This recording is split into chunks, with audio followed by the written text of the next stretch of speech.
Alexandre Yvon, bonjour. Merci d'être à la Procure de Lyon pour présenter votre livre. Donc, vous avez un doctorat en théologie depuis 2012 et actuellement vous êtes responsable pédagogique de Théo en ligne à la faculté de théologie de l'Université catholique de Lyon. Faites les terres, Judith, un enseignement subversif, paru aux éditions Olivetan. Alors, dans ce livre, vous nous proposez une réflexion à partir de Judith sur les rapports entre hommes et femmes. Vous avez choisi de fonder votre étude sur le personnage donc de Judith. Pouvez-vous nous dire pourquoi? Oui, dans le travail de ma thèse, j'ai étudié la place des femmes et leur statut afin de montrer qu'elles ne peuvent pas se réduire au rôle de mère ou de vierge. Et Judith, dans la Bible, n'est justement ni l'une ni l'autre. Donc elle me paraissait représentative de toutes ces femmes qui refusent de tomber dans des stéréotypes. Mais je me suis vite aperçue que Judith est un personnage très mal connu. Nous ne la connaissons que la plupart du temps par les peintres comme le Caravage ou Klimt, qui la présentent comme une femme très belle et très violente puisqu'elle coupe la tête du général Holoferne. J'ai donc voulu commencer par un retour sur ce livre biblique afin de montrer que cette héroïne n'est pas réductible à ça, mais qu'elle est au contraire représentative de tout ce que les femmes sont et ne sont pas dans les stéréotypes qu'on leur donne, sans jamais vouloir absolutiser ce qui serait la femme. Alors, est-ce que Judith a existé? Est-ce que c'est un récit Bien sûr que non. Tout est historiquement faux dans ce livre, d'ailleurs comme dans la plupart des textes du Premier Testament qui n'ont pas vocation à être des livres d'histoire. En outre, il est important que cette femme n'ait jamais existé, parce qu'il ne s'agit pas de décrire un modèle à imiter, mais au contraire d'ouvrir des pistes et de montrer une autre vision des relations humaines. Alors, c'est un texte quand même qui nous dérange, qui bouscule. Est-ce que vous pouvez nous en dire un tout petit peu plus? Oui, parce que ce livre met justement en scène l'intervention de Dieu à travers des procédés qui sont ceux d'une femme. Donc il fait sauter les stéréotypes sans fondement, mais en même temps, il maintient une puissance d'écart entre hommes et femmes, et ça, c'est important. Et ce qu'il montre, ce livre, c'est que, alors qu'on attribue généralement la force militaire aux hommes, dans ce livre, les soldats ont échoué, c'est une femme qui va intervenir. De même, le pouvoir religieux est toujours affecté aux hommes. Là, les prêtres ont également échoué, et c'est une femme qui vient intervenir avec d'autres arguments et d'autres armes. Est-ce qu'on peut dire qu'en se substituant aux hommes, Judith a un comportement qui est typiquement féminin? Alors ça, c'est le libellé très dangereux par excellence, parce qu'il ne s'agit pas d'essentialiser un être femme. Ce que je voudrais illustrer, c'est que les femmes, toutes les femmes, ont un rôle à jouer, une place à tenir, qui n'est pas celle d'être simplement vierge ou mère, ou d'être considérées comme des pécheresses. On ne doit pas considérer les femmes en fonction uniquement de leur sexualité. Elles doivent être qualifiées par autre chose. Et le fond du message de Judith, c'est justement ça, de montrer que les femmes peuvent avoir un rôle, une place dans une relation de complémentarité, en faisant jouer leur intelligence et en prenant des initiatives au même titre que les hommes.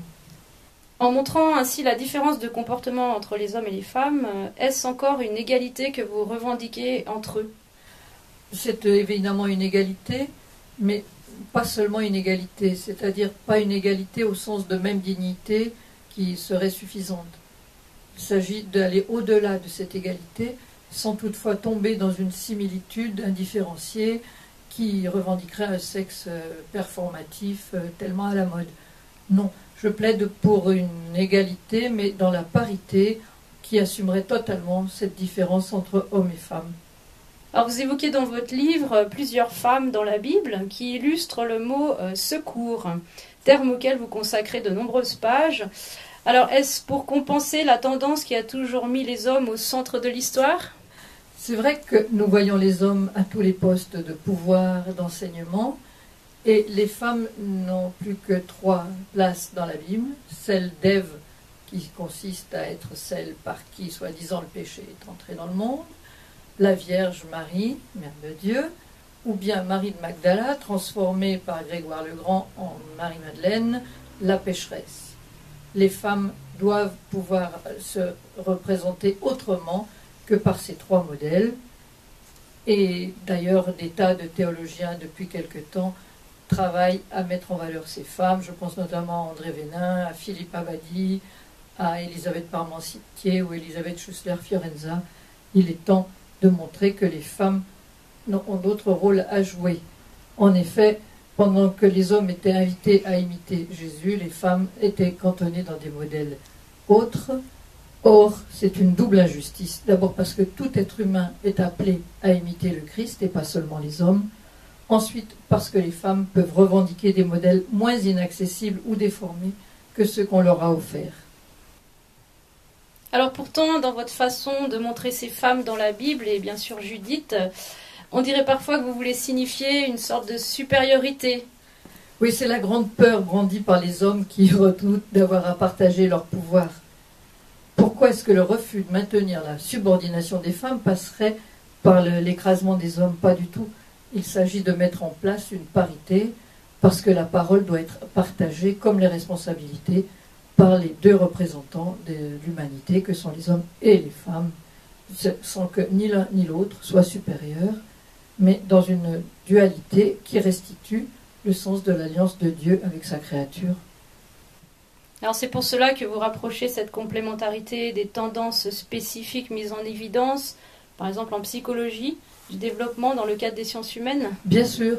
Quand j'ai découvert les travaux de Carol Gilligan à propos de l'éthique du Caire, j'ai compris ce que je recherchais dans la Bible sur les relations entre hommes et femmes.